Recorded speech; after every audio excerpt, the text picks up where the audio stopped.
Boker Tov.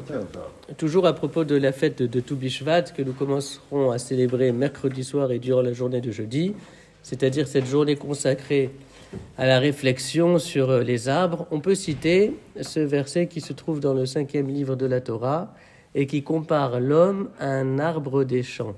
Qui a Adam etz asadé, l'homme est un arbre des champs. Pas n'importe quel arbre, ce n'est pas un arbre de la forêt, un arbre des champs. Alors, qu'est-ce que ce verset veut dire? Qu'est-ce qu'un arbre? Un arbre est composé de 3 éléments. Vous avez d'abord l'élément central, c'est-à-dire son tronc, puis une partie souterraine et invisible qu'on appelle les racines. Et c'est grâce à ces racines que l'arbre peut se nourrir et tirer toute l'énergie nécessaire à son développement. Et puis ensuite, vous avez la 3e partie, c'est-à-dire la partie supérieure qui est composée des branches et puis de tous les déploiements des branches, les brindilles, les fleurs, les feuilles, les bourgeons, les fruits. Ce sont les 3 composants de l'arbre. Eh bien, lorsque la Torah nous dit que l'homme est un arbre des champs, cela veut dire que lui aussi est constitué de ces 3 parties. Le tronc, c'est l'homme lui-même, sa vie.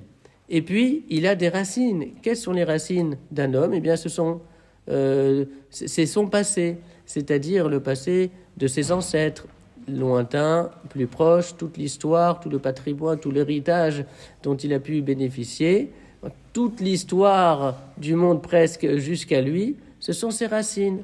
Et puis ensuite, vous avez les différentes ramifications des branches, les bourgeons, les feuilles, les fleurs, comme on l'a dit, c'est-à-dire ce sont toutes ces réalisations, ces accomplissements, les actions qu'il va pouvoir réaliser tout au long de sa vie. Ki ha-adam et sasadé, l'homme c'est un arbre des champs.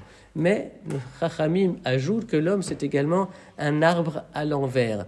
Un arbre à l'envers dans le sens où l'arbre à l'endroit c'est un arbre qui tire ses racines de la terre et l'arbre à l'envers c'est l'arbre qui tire ses racines du ciel.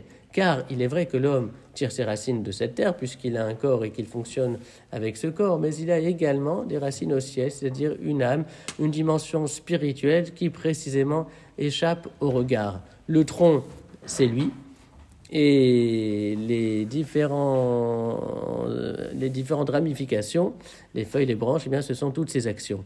Et cette dimension de l'arbre à l'envers renvoie à la complexité de la composition de l'être humain, à savoir qu'il est un corps, mais pas seulement, il est également une âme, et cette neshama-là va être abritée dans le corps, et surtout va permettre au corps de suivre un autre fonctionnement que la nature entend lui imposer, les racines sur terre, mais surtout les racines au ciel. Oui.